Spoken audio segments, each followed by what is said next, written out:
Welcome, listeners, to Short Story Saturday on A Writer's Life. I'm your host, Heike Bohm, the author of the novel Secrets in the Shadows. Short Story Saturday is a weekly podcast where you get to hear stories from writers around the world on A Writer's Life. I love being read to.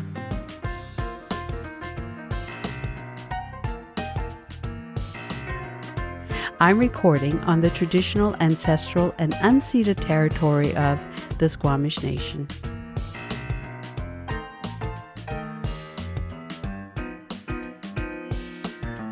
Welcome, listeners, to another episode of Short Story Saturday on A Writer's Life. Today, I'm really excited to have Richard Till read us some of his poetry and an excerpt from his almost completed novel. Richard Till reads his poetry to audience large and small at public venues in the UK, Alberta and BC. His poetry has strong focus on nature, but can veer off into pieces on social justice, war, and irony. He has published articles on travel, human ecology, and his poem, The 6th of June, received a first prize from the Alberta Ministry of Multiculturalism. He describes his attempts at retirement as an abject failure. He still practices his trade as a metalworker and is known to take on projects ranging from marine construction and bridge building to ornate ironwork. He built, launched, and sails his 36-foot sloop, My Island, that continually serves as a platform for film work, writing, and as an escort vessel for tribal journeys along with other canoe voyages. From a young age, he engaged in life of all things outdoors. He has ice climbed, worked grassroots prospecting, built a log cabin in the mountains, co-developed an Adventure Based Counselling degree program, and continues to support First Nation land-based learning initiatives, including ethno-botany and guiding. His novel, Woven Deep, a quest that spans past and present, is approaching completion under the guidance of renowned BC editor Betty Keller. His greatest love is for family and his lively clan of children and grandchildren. Welcome, Richard, to Short Story Saturdays on A Writer's Life. Good morning. First question. Do you remember your first day of school? And if so, what was that like for you? I do remember my first day at school. It was terrifying. I grew up in isolated island communities where there were very few people. And when we moved to the mainland, I had to go to school.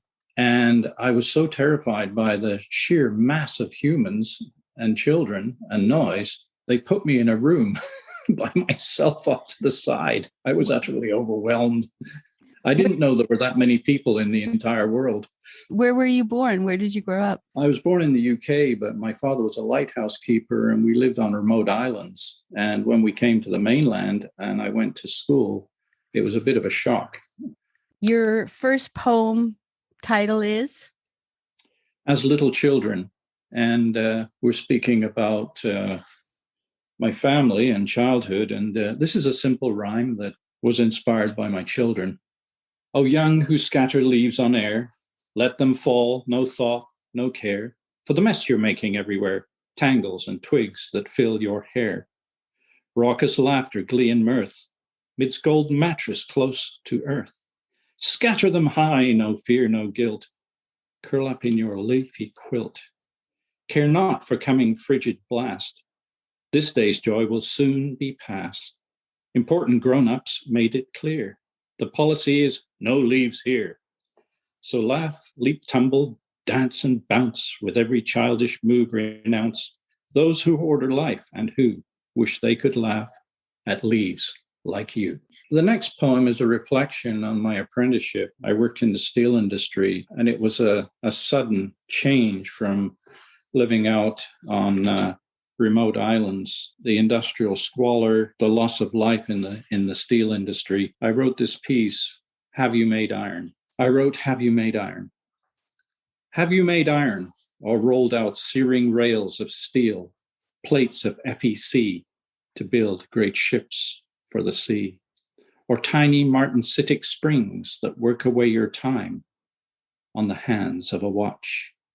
And have your hands pried hematite ore from below the green sod, hauled into the light, crushed ready red rock, defrocked the forest for charred wood, given good coked coal to crucible, brick-laid a furnace hearth, laid limestone atop the charge, slagged off dross to the tip, blasted 1,000,000 yards of superheated air, whistling through the tweers, eyes aglow between the din of your ears, felt your body stand shaken by the bessemer, while your clothes smolder.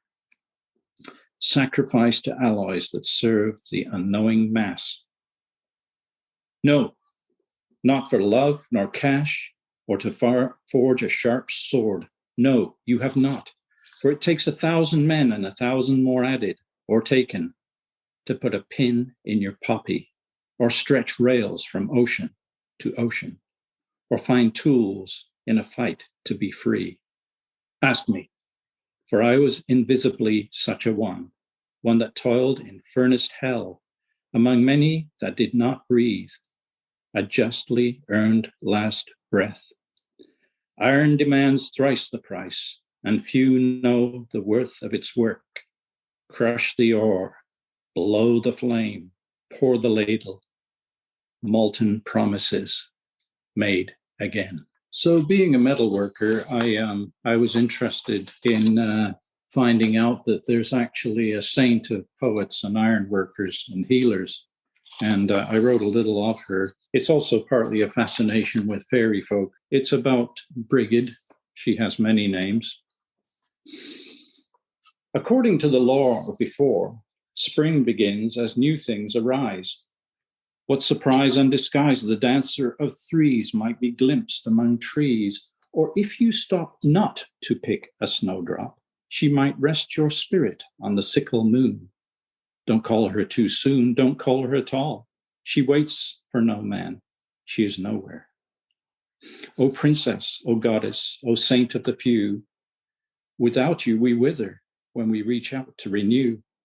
We embrace you, sweet mother, and the things that you do. Yes, her ring echoes out from finger of forge. Her salve drips healing from bandaged and broken. Her revealing of words for poets and bards, a threefold spreading from roots to the leaf, the oak, the apple, the yew, grow in mirth and in grief. Her cheer and her binding are woven in one, spun from the rays that drip from the sun. The silvery threads that bind in the night, tangle and twist the path to the light. Moonlight and starlight, the sparks from the firelight, in tales and in whispers, O fairy, O priestess, O wise ever she. With your enchantment alive, the wildness stays free. The heart of the wood, the mountains, the sea that bind you, sweet bee, to the travelers of old, from the cave, from the steppe, from the hunters who came, who settled, who moved on. Sing our song. Sing from the ring of the forge. Tattle the creek tails in ripples and falls. Pierce our hearts clean with wolf calls and feasts, the keeper of beasts. And as the herb found and bound, let the poet bind all in the lyrical sound of ballads and magic, both mirthful and soulful, that binds all who heed, from away and afar, to be content by the fire, to know who they are.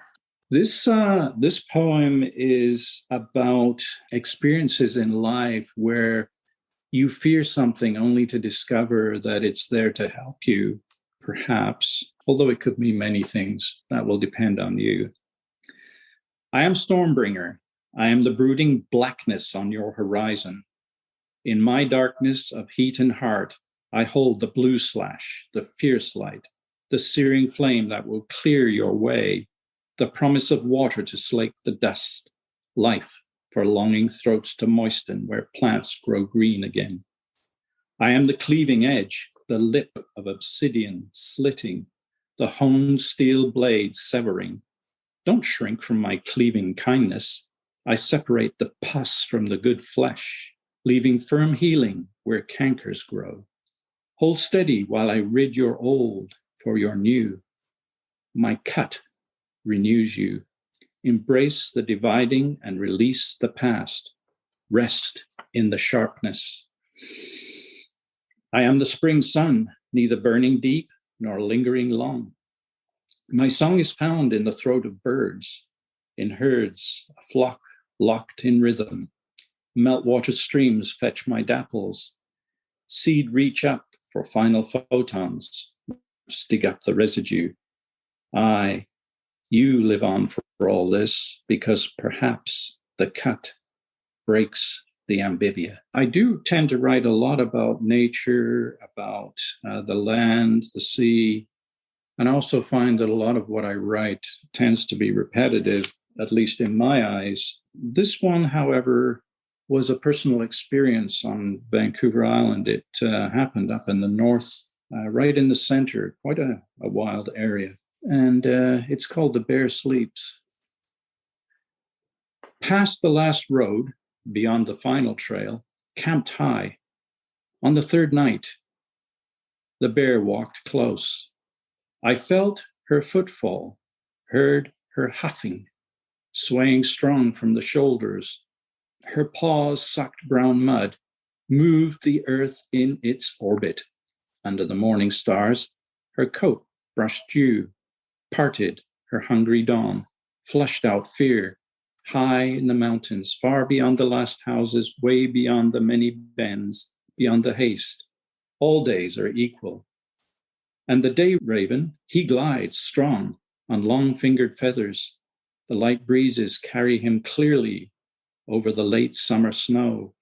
Riding noon sun convokes warm aromatics, hints of healing from yellow cedar, hellebore, juniper, unlocking my lungs. Climbing the morning ledges, tumbling down the evening alder, mountain streams wash my blood. Clean, clear, mountain air untangles, sweeps clutter from my mind. Knowing more certainly, the bear walked where I slept, where I wept out all the hurt I have ever felt and seen and heard. The raven, she strokes the sun and sky. The bear sleeps.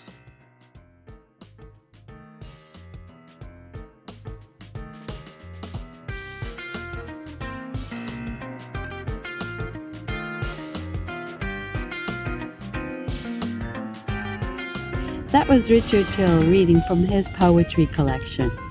For more information on him, please check the links below.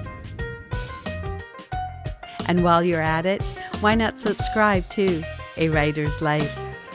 And if you want more information about myself and my novel Secrets in the Shadows, visit my website at www.heigabome.ca.